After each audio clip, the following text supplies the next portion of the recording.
Irmãs queridas, irmãos queridos, eu vos saúdo em nome de nosso Senhor Jesus. O nosso culto do Evangelho de hoje, segunda-feira, continua com o estudo do Evangelho de Jesus através da obra da professora Amélia Rodrigues pela psicografia de Divaldo Franco. Teremos hoje o capítulo de número 4 do livro Vivendo com Jesus. O capítulo 4 é lindo, tem um nome de subtítulo de Sublime Encantamento. E o que é que isso representa? A escolha dos apóstolos, que nós vamos acompanhar com a emoção para compreender o grande trabalho que Jesus fez de cultivar aquelas almas tão simples, tão singelas, mas que depois se tornariam grandes divulgadores da doutrina espírita, compreendendo cada um o seu papel na divulgação do amor, de misericórdia. Portanto, vamos preparar os nossos corações. Já não é a primeira vez, nem a segunda, nem a terça, mas a quarta vez que nós estudamos esse livro. A obra da professora Amélia Rodrigues me ensinou tudo que eu aprendi do Evangelho de Jesus, observando os detalhes, as características que ela ensina, para que tenhamos a sustentação da nossa fé naquilo que Jesus pregou. Portanto, nós vamos então começar quando ela inicia o seu parágrafo. Reparem que a linguagem dela é uma linguagem romântica, uma linguagem estruturada na emoção, no sentimento, como ela via aquelas coisas nos arquivos espirituais, como ela se emocionava. E para traduzir aquilo que realmente se passava, seria preciso mesmo a professora Amélia Rodrigues, com todo o sentimento, para colocar no papel as letras, as palavras representando isso que ela sentiu, que nós vamos sentir também. Reparem como ela começa. Uma psicosfera incomum dominava a paisagem das almas naquele dia, dominava a paisagem das almas naqueles dias, com a proximidade de Jesus na região do Mar da Galileia, especialmente no lado em que estavam situadas as cidades movimentadas de Cafarnaum, Magdala, Dalmanuta e algumas outras aldeias humildes. Todas elas desfrutavam de uma desconhecida paz, que de repente unia as pessoas, tranquilizava o ar, a ambientação, e todos sentiam isso. Praticamente, ela vai falar agora de Cafarnaum, as margens do lago da Galileia, praticamente dedicada à pesca, nas águas quase sempre tranquilas do mar gentio. Reparem que várias vezes ela fala no mar, esse mar da Galileia. Vivia-se naquela região um período de estranha e sensível harmonia. Vamos fazer um parênteses para uma referência ao Mar da Galileia. No capítulo de número 2 deste livro, o capítulo intitulado A Grande Luz, do livro Pelos Caminhos de Jesus, está aqui de 1987, a professora Amélia Rodrigues nos esclarece que o Mar da Galileia, como era conhecido, na realidade é um lago de água doce, medindo cerca de 20 quilômetros de comprimento e 12 quilômetros de largura no seu espaço mais aberto. Suas praias eram salpicadas de povoados e lugares alegres, onde viviam os puros de sentimentos, confiando nas bênçãos de Deus. Foi essa a região que Jesus escolheu para início do seu ministério. Vamos retornar agora ao livro Vivendo com Jesus, no capítulo Sublime Encantamento. Agora ela começa a falar de Cafarnaum. Cafarnaum era uma cidade grandiosa, considerando-se os padrões da época, é claro, pois que ali havia uma sinagoga importante. Olha, o local, a cidade que tinha uma sinagoga, realmente era representativa para exemplo de grandeza, de crescimento. Então havia uma sinagoga muito importante. Quem era o rabino daquela sinagoga? Olha que eu vou antecipando para vocês, era Jairo, que quando Jesus começou a se manifestar com o seu amor, o atendimento, as curas, ele se irritava, dizia que Jesus estava vinculado a Satanás, ao demônio, e começava a malhar Jesus. Mas um dia em que a filha dele ficou doente, vocês sabem disso, ele foi atrás de Jesus pelas ruas, mandou primeiro emissários, depois foi ele mesmo e, suplicando a Jesus, pediu que fosse curar a filha dele. E Jesus foi e curou a filha de Jairo. Então vocês vejam aí, essa sinagoga era importante na região. E o rabino era Jairo. E possuía a cidade de Cafarnaum ruas calçadas, praças formosas, mansões e casebres, como em toda parte. O luxo de uns humilhava a miséria de outros, mas todos conviviam dentro dos seus padrões, acostumados que estavam às circunstâncias e às condições existentes. A política infame, como ela diz aqui, a política infame de César, esmagava os dominados em toda parte, e a luxúria, o fausto, os constantes desafios do tetrarca Herodes Antipas, que reinava na região, esmagava com os impostos exorbitantes os trabalhadores e o povo sempre reduzido à miséria. Veja que quadro realmente de sofredores para uma minoria opulenta, rica, esbanjando a riqueza. Nesse quadro quase sombrio de cenário humano, soprava uma diferente brisa de paz e de espontânea alegria, como se algo estivesse acontecendo, e que em verdade ocorria. Chegara o momento em que Jesus deveria iniciar o seu ministério. Ele havia escolhido, ele elegeu aquela região simples, num magnífico dia de sol. Enquanto todos trabalhavam como de costume, Jesus saiu a pescar homens para o seu reino, para a implantação de uma diferente era, como jamais dantes ou depois houvera ou se repetiria. Caminhando vagarosamente, Jesus acercou-se de uma barca onde os irmãos Simão, chamado Pedro, e André se encontravam.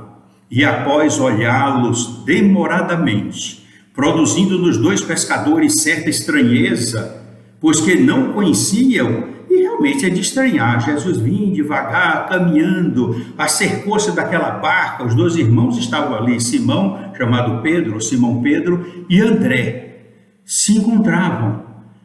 E Jesus passou a olhá-los, fitá-los vagarosamente, demoradamente, olhando para os dois. Então os dois pescadores tiveram certa estranheza, porque não conheciam aquele mancebo, aquele jovem, aquele homem. Jesus então disse: vinde a mim, e eu vos farei pescadores de homens. Isso aí nós vamos encontrar essa frase em Mateus capítulo 4, versículo 19. Uma harmonia fora do comum penetrou as almas daqueles dois irmãos, e eles ficaram extasiados. Ninguém nunca lhes falara naquele tom, daquela forma. Jesus, que era um estranho para eles, continuou olhando serenamente, de maneira transparente e doce, aguardando. Na acústica do ser, na acústica daquelas almas, Simão Pedro e André, identificaram aquela voz que parecia adormecida por muito tempo e agora ecoava suavemente. Eles não sabiam qual era a intenção de Jesus, nem os recursos que ele possuía, nem sequer podiam identificar algo a que se referia, percebendo somente que era irresistível o convite de Jesus. Desse modo, magnetizados pela presença de Jesus, deixaram imediatamente tudo o que estavam diligenciando, trabalhando e seguiram Jesus. Deixaram as redes, os peixes, o barco, tudo, enfim, e seguiram Jesus. Aí eu posso notar, vocês podem notar o magnetismo de Jesus maravilhoso, aquele magnetismo que irradiava aquele amor de misericórdia, aquela paz, aquela luz, e como se fossem hipnotizados, eles seguiram Jesus, largando tudo. Jesus não lhes deu explicação nenhuma. Tampouco os convidados Simão Pedro e André fizeram qualquer pergunta. Podia pensar que era o Senhor, um grande proprietário, chamando os seus servidores, que o atenderam sem protesto, sem vacilação. Que coisa linda, maravilhosa, como se estivessem hipnotizados. Eles seguiram suavemente Jesus. E aí ela faz uma consideração. Certamente a rotina dos dois pescadores, como a dos outros, era muito cansativa e estavam saturados, mas era aquele o único recurso de sobrevivência de que dispunham. Por isso eles amavam o que fazia.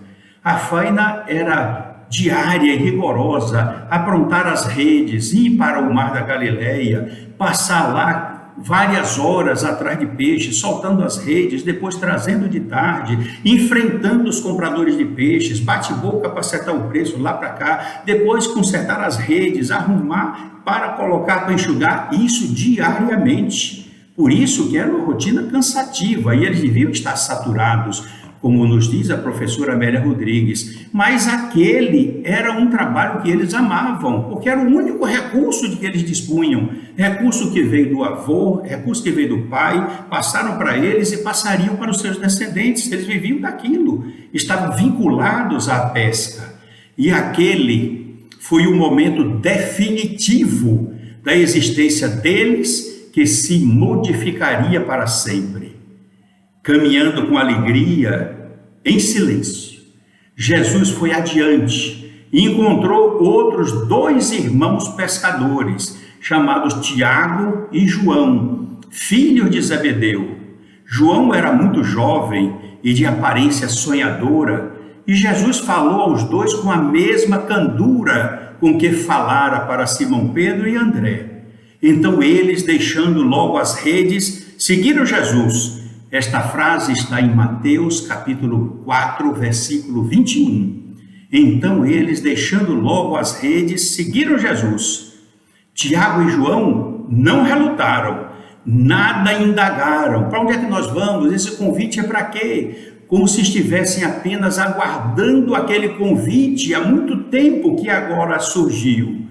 E as redes que estavam consertando caíram na areia. Aquela agulha que conserta as redes ficou lá, deixaram imediatamente o barco e o pai Zebedeu e seguiram Jesus, como se fossem magnetizados para chamá-lo.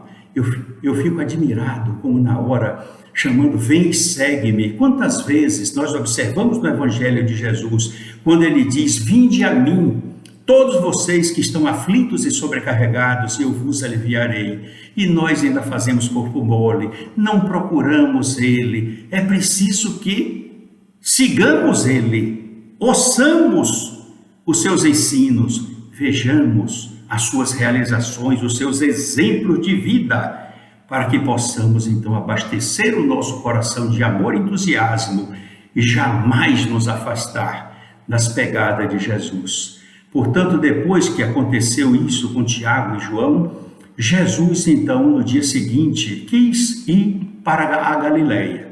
E achou no caminho Filipe e disse-lhe, segue-me, só isso, segue-me. Isso está em João, no capítulo 1, versículo 43.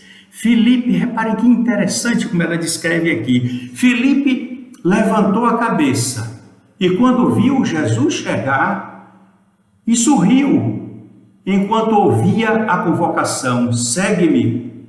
Olha que quadro lindo, como devia ter sido esse quadro. Ele estava trabalhando também na pesca, levantou a cabeça, viu Jesus chegar e sorriu, enquanto ouvia a convocação, segue-me. E aí ele seguiu e largou tudo para trás. É impressionante isso. Mas impressionante mais é quando nós estudamos as questões da liderança empresarial, nas áreas de administração, também de direito, e verificamos que Jesus estava recrutando pessoas simples para uma tarefa grandiosa. E vocês vão imaginar o trabalho de burilamento de cada um daqueles convidados por ele. Agora veja o que a professora Amélia diz. A partir dali, toda a região foi modificada. Os comentários tornaram-se focos de controvérsias e de considerações inconvenientes. Ninguém entendia o que acontecera com aqueles antigos pescadores e outros, como o cobrador de impostos chamado Mateus, que deixou também a sua coletoria para seguir Jesus. Apenas recebeu o chamado, segue-me, ele largou tudo, o dinheiro, o instrumento com que ele anotava as coisas, o livro lá aberto, e simplesmente seguiu Jesus. É impressionante.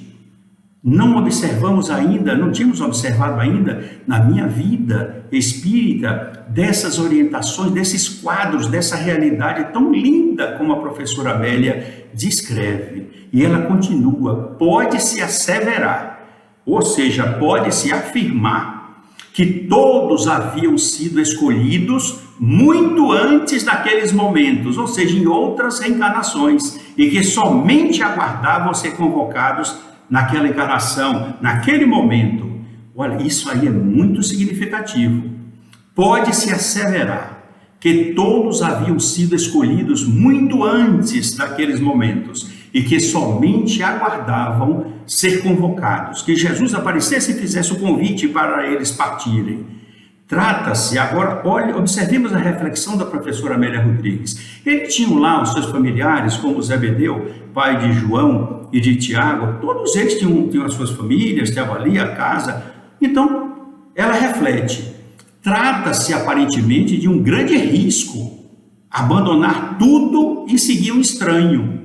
Isto se realmente Jesus fosse um estranho. O que não tinha fundamento, porque todos experimentavam a sensação de conhecerem Jesus, de amarem Jesus, de sentirem a ausência dele, e diante da presença, eles se motivaram para segui-lo.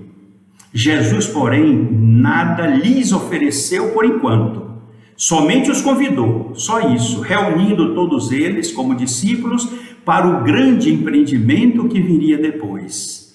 Aquele chamado era aguardado por Israel, que esperava a chegada de um rei ameaçador, perverso, que lhe restituísse a liberdade política, dando-lhe poderes para tornar-se tão cruel quanto o Império Romano, que o estraçalhava e que desejava expulsar e derrotar o Império Romano.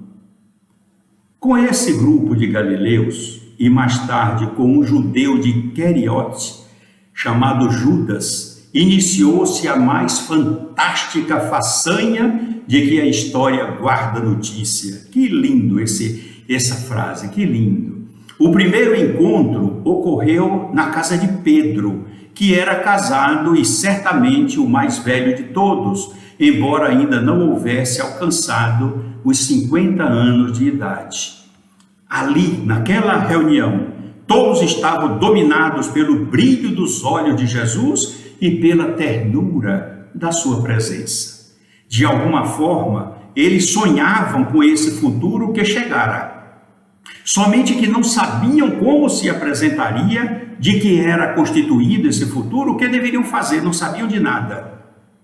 Mas Jesus, com calma, pacientemente, foi orientando. Em outros livros, em outro livro da professora Amélia Rodrigues, às vezes ela volta ao assunto ampliando, complementando, como em um antes desse, ela registrou que à noite, nos encontros na casa de Pedro, Jesus falava outras coisas que não podia falar para o grande povo. Era preciso ensinar primeiro o amor, ensinar que amassem, mas para eles que foram chamados, convidados para participarem do conjunto ali de seguidores, de discípulos diretos de Jesus, os 12, eles tinham conhecimento de outras coisas do plano espiritual, da reencarnação, da influência dos espíritos malévolos.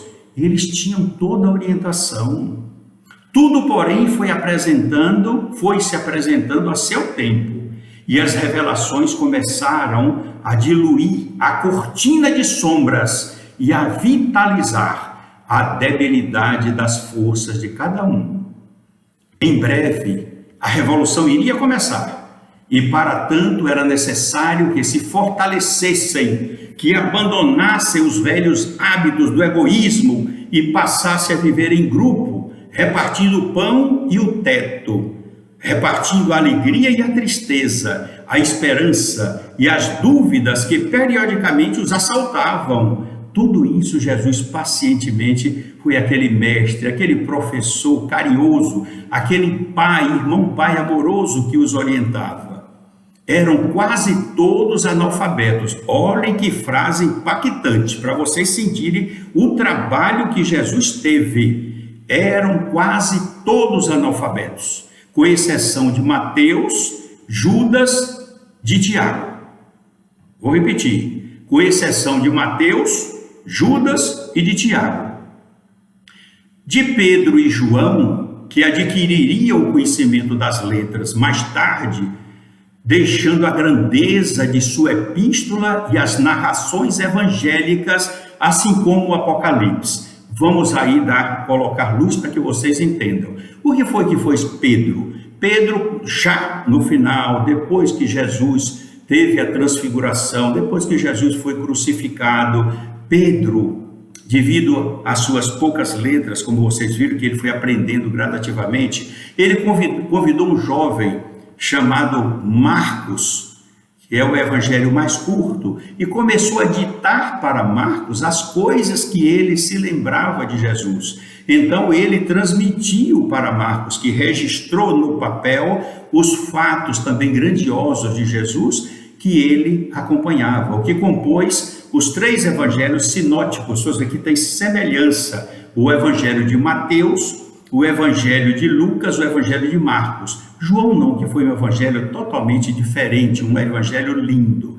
Então vamos repetir, Pedro e João fizeram um trabalho maravilhoso. Eles adquiriram as letras mais tarde, mas deixaram uma grandeza. Ora, cartas que Paulo fez, mas João fez uma epístola maravilhosa e escreveu em grego, porque se ele tivesse escrito na língua neolatina, com as acusações e as imprecações que ele fez para o Império Romano, certamente ele seria perseguido e a sua carta seria destruída. Mas também ele escreveu o seu evangelho, o evangelho lindo, maravilhoso, e também o Apocalipse na ilha de Patmos, já no final da sua existência, na Grécia. Ele escreveu, já no final da existência, ele escreveu o Apocalipse. Portanto, vejam quanta produção literária, quanta produção útil eles deixaram para os descendentes. Judas, agora ela faz um adendo, um esclarecimento em 2 parágrafos, envolvendo, dando luz logo à questão de Judas. Judas foi o mais letrado e hábil em administração. Ele era funcionário de Herodes Antipas e largou para poder seguir Jesus. Mas vocês vão ver qual foi a intenção dele. Judas, vamos repetir as palavras da veneranda professora Amélia Rodrigues. Judas foi o mais letrado e hábil em administração e foi encarregado de guardar as pequenas reservas monetárias do grupo. Era dedicado e muito fiel a Jesus, enquanto se deslumbrava ante as promessas de Jesus para construir esse reino de Deus, que ele imaginava que fosse aquele reino poderoso para destruir todos os inimigos do judaísmo e destruir o Império Romano. Portanto, ele se deslumbrava ante as promessas de Jesus e a criação desse reino, até quando começou a atormentar-se, ao constatar que o reino a que Jesus se referia era outro, muito diferente que imaginava e tinha ânsias de desfrutar. Era um reino de amor, de misericórdia. Não era esse que ele queria, não era esse reino que ele queria.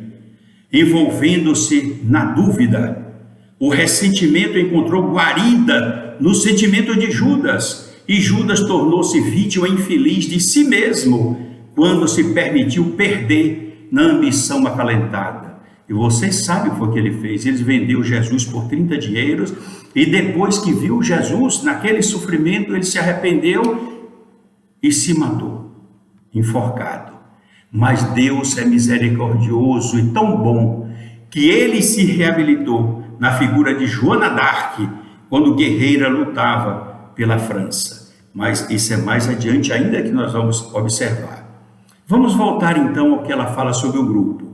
O grupo humilde tinha tudo para fracassar. Reparem, poucos letrados, muitos analfabetos. O grupo tinha tudo para fracassar. menos o mestre, que guiava esse grupo, que trabalhava as irregularidades íntimas de cada um, que construía neles a nova personalidade, modelando a pedra bruta, representativa da ignorância atual, para arrancar o que se encontrava oculto, a essência sublime da vida. Lindo, lindo, lindo, lindo. E eles se tornaram os construtores do novo mundo. Deram-se integralmente à causa que abraçaram e testemunharam, após as fraquezas humanas, a grandeza de que eram constituídos. Viram que coisa linda? É preciso observar isso, meus queridos irmãos. E ela termina com uma frase também impactante, o capítulo. Nunca mais a sociedade seria a mesma. Jamais se repetiriam aqueles dias que se transformaram no marco definidor do futuro, bem diferente do passado.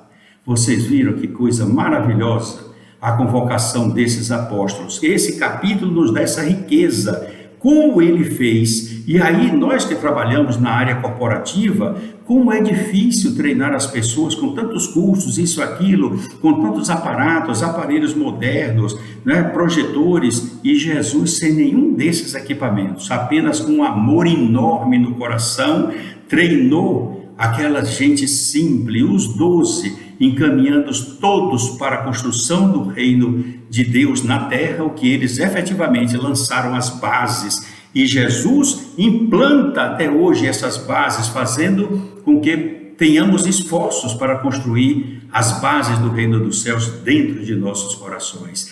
É lindo, sim, mas temos ainda muitas coisas lindas aqui, neste livro ainda para estudarmos, para verificar. Por isso o título, Sublime Encantamento, o encantamento de ser convidado por Jesus, porque houve realmente esses encontros anteriores e outras existências. Eles apenas despertaram o convite, largar tudo e seguir Jesus. Quando a gente pensa isso, realmente pensa, é um ato de coragem, não, mas aquilo que eles estavam aguardando. Portanto, essa beleza nós aprendemos hoje. E a professora Amélia vai nos ensinando passo a passo, para que possamos entender o trabalho magnífico que Jesus realizou para nos favorecer, para nos orientar e deixar o seu legado, exemplo de paz, de harmonia, para que possamos seguir as suas pegadas com alegria, com entusiasmo e com muita fé.